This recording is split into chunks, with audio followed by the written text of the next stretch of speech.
Hello, everyone. My name is Stanley St. Bros, and today we're going to be talking about the awful German language by Mark Twain. Now, before I go into summary analysis of this work, please remember to leave a like, subscribe, and/or comment so that the channel can continue to grow. So, the awful German language. This is an essay, a work by Mark Twain.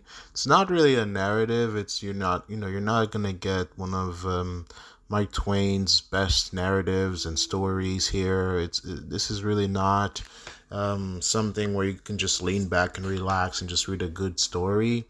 It's He's talking about learning the German language and the different way it's written, and reading a newspaper and reading how German is just written differently and spoken differently from English, and how frustrating it can be when you're learning a new language. And, to anybody who's ever learned a second language or learned how to write and read in a second language, it's not easy, it's frustrating. And when you think about it, in the country that you're born in, if you go to school, you start by learning the little steps and you build up for like years. I mean, most kids around the world, you go to school for like 12 years or more, to learn your language, to learn rules of grammar, to learn how to write paragraphs, and to comprehend what you're reading, and to think critically, and all these kinds of things you learn while you're growing up in school. And pretty much, when you start learning it super young, it doesn't really seem that complex to you.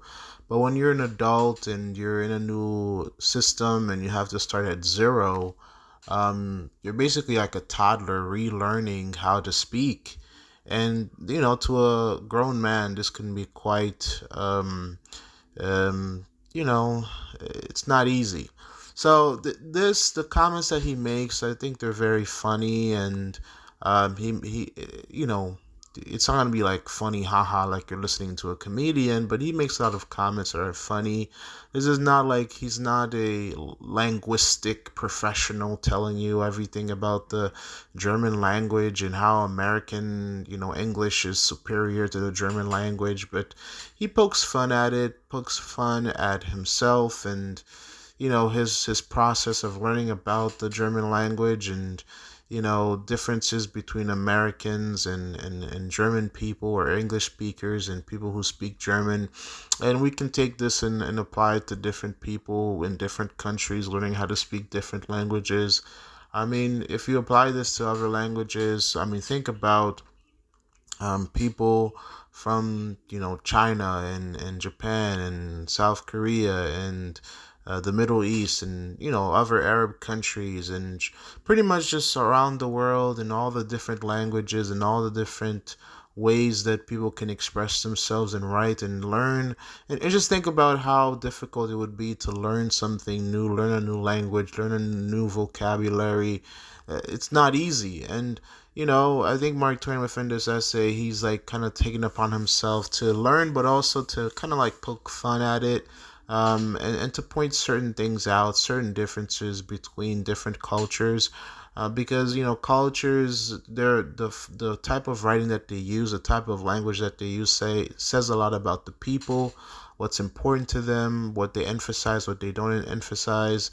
In America, we emphasize the and a lot of other languages, you know like, for example, I've noticed, like, certain languages, it's like I'm going to hospital. In the United States, it's like I'm going to the hospital. If you don't use that the, it's incorrect in the United States. But in other languages, they get rid of things like the and and all these things that we make it so important, so necessary in in English writing and in American literature and things like that. But in other countries, it's not that important. And when you're learning a new language, if you're an American, you're looking for these things, the and capitalizations and commas, and there's a lot of details that go into it. And if you ever run across a stickler, because there's some sticklers out there where they want everything to be precise. If you ever had a professor that wants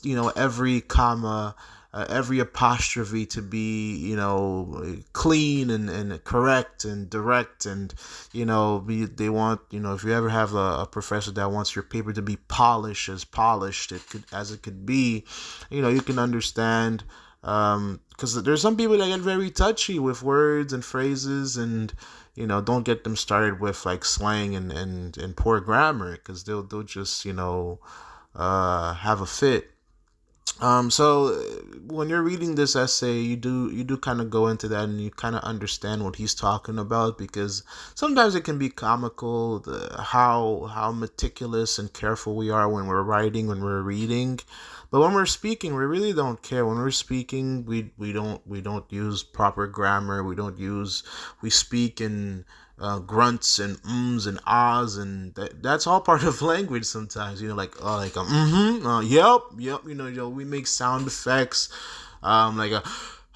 I mean, even that's not a word. That, like, a sigh, it's not a word, but it's part of the language also, because it conveys a meaning. So language and writing are two very different things, because I mean, language itself, when you're talking, it also includes your body language, your facial expressions, your eyes, and what your face is saying, what your body is saying. And some people will correct people when they're just speaking normally. I've had several friends that are English majors that are like, you say one word, that's not the proper way of saying it. If I said something, you know, um, you know, if you say something that's grammatically wrong, they'll just jump and devour you and be like, that's wrong. So this essay here by Mark Twain, it does look at the German language, but it doesn't really go to the point as Mark Twain is being like a linguistics individual. He makes some fun. He points a few things out. It's not a narrative.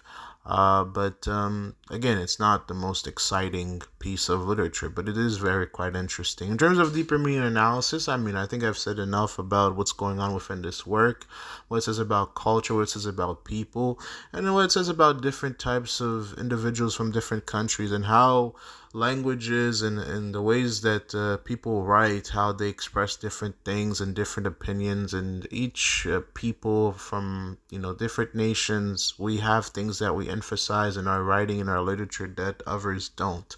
So we have to keep all of that in mind, that all humans are not the same. We all have differences. We all have different things that we like and that we don't like, and sometimes it's important to keep that in mind, to keep moving forward as the human race. So, yeah. Well, please remember to leave a like, subscribe, and or comment, and I'll see you guys in the next video.